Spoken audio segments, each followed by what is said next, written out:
Selamat pagi, saudaraku. Biasanya didasarkan pada anggapan dasar atau premis bahwa karena kita telah percaya Yesus sebagai Tuhan dan Juru Selamat, maka kita otomatis jadi anak-anak Allah. Itu benar, tapi belum lengkap.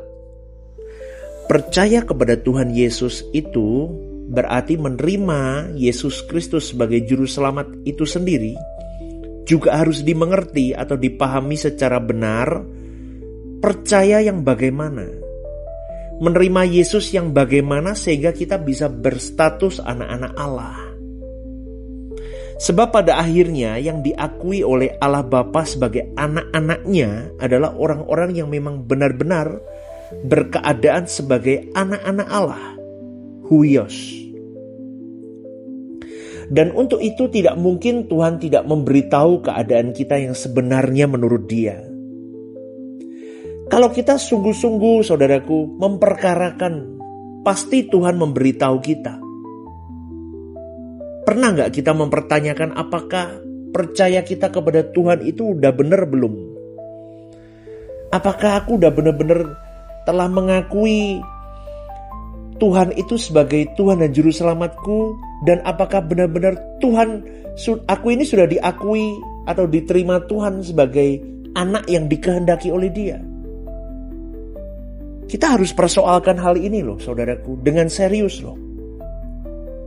Kalau kata percaya itu sendiri dibedah dari etimologinya, berasal dari kata pisteuo, artinya menyerahkan diri kepada objek yang dia percayai.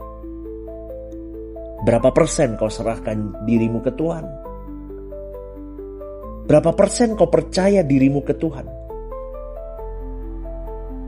Tuhan mau 100%. Sudahkah kita 100% atau masih 95%? 99%? Atau 80%? Atau bahkan 10% masih kita serahkan ke Tuhan? Karena standarnya segenap hati, segenap jiwa, segenap akal budi, segenap kekuatan kita. Jadi di dalam kata percaya itu memuat kesediaan mempercayakan diri kita ke Tuhan. Kalau kita percaya ke Tuhan Yesus berarti kita mempercayakan diri kita kepada Dia. Untuk apa yang Dia kehendaki dalam proses keselamatan itu. Apakah kita benar-benar ada di dalam proses dinamika keselamatan yang Tuhan sediakan itu atau tidak? Artinya saudaraku, kita mencapai maksud keselamatan diberikan yang dibahasakan oleh Paulus dalam Filipi 2:12. Kerjakan keselamatanmu dengan takut dan gentar. Kalau kalimat takut dan gentar itu artinya bergegaslah, sungguh-sungguhlah, cepatlah, dan jangan main-main dengan hidup. Ditambah lagi Tuhan Yesus berkata, berjuanglah masuk jalan sempit. Karena banyak orang berusaha tapi tidak masuk. Aduh, ngeri saudaraku kalau dari firman Tuhan begini kita bisa benar-benar bergegas seharusnya. Tapi kalau kita melihat geliat hidup banyak orang Kristen ini, itu bukan geliat orang hidup yang mengerjakan keselamatan. Kadang saya heran saudaraku, pelayanan komunitas gereja hanya untuk kepentingan organisasinya. Padahal tujuannya jiwa. Amanat agung itu bawa jiwa saudaraku. Bawa jiwanya ke siapa? Bukan ke organisasinya, tapi ke Tuhan. Bukan kepada pendetanya, tapi ke Tuhan. Tapi Kristen hari ini menggeliatnya kepada urusan organisasinya, kepentingan gerejanya, kepentingan pendetanya, kepentingan aktivisnya. Rusak saudaraku. Kita harus mengenakan amanat agung itu mengerjakan dalam hidup kita. Kita arahkan jiwa-jiwa itu ke Tuhan melalui diri kita sendiri dulu, supaya orang melihat bagaimana kita hidup.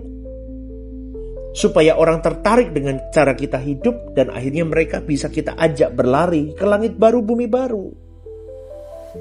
Maka terjadilah proses keselamatan di dalamnya.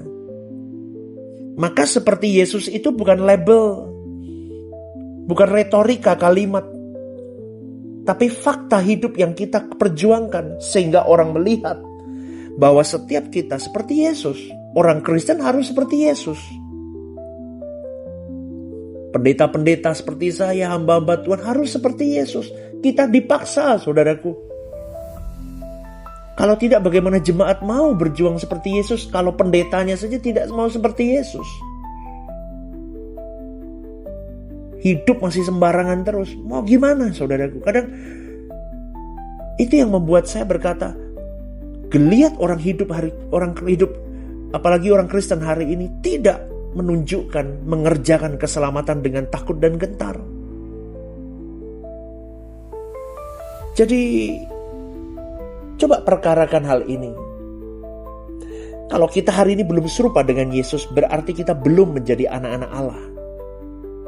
Tentu kita tidak akan bisa menyamai kekudusan Tuhan Yesus, tetapi harus mencapai level di mana segala sesuatu yang kita lakukan itu selalu tepat, selalu sinkron dengan kehendak Bapa. Paulus pernah berkata dalam Roma 7, dia berkata, celaka aku. Dengan tubuh maut ini, celaka aku. Kenapa? Karena dia masih hidup dalam tubuh maut. Dia tidak bisa jadi anak-anak Allah.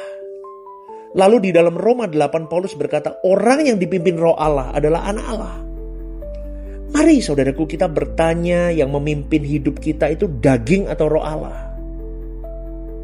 Kita sudah sinkron belum dengan roh Allah? Itu masalahnya. Kita harus bertumbuh terus sampai satu level. Allah berkata, ini anakku yang kukasihi, kepadanya aku berkenan.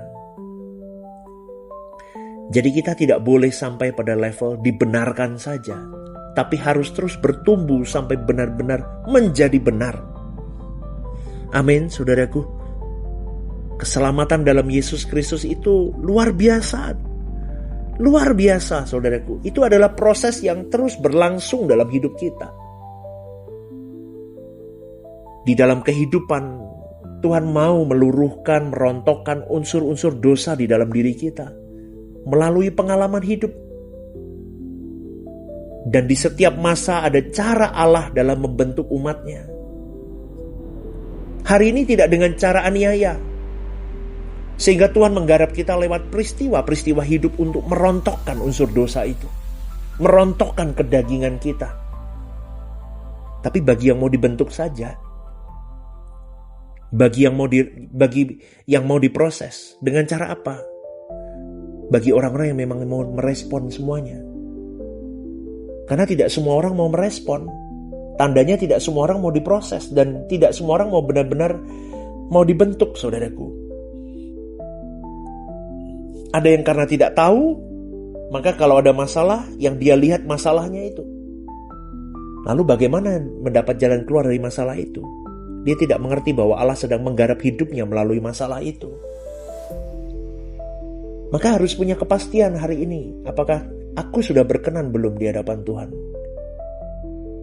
Lihat lagi, ada unsur-unsur dosa gak yang masih melekat di dalam diriku? Ayo saudaraku, perhadapkan. Tanya kepada dirimu, sampai di mana perjalanan hidupku hari ini? Sampai di mana levelku mengiring Tuhan? Berapa persen aku mempercayakan diriku kepada Dia? Semoga renungan ini membuka mata hati kita dan merangsang dirimu dan diriku bergegas menyerahkan hidup untuk Tuhan. Selamat beraktivitas, saudaraku. Selamat pagi ya. Tuhan memberkatimu. God bless you.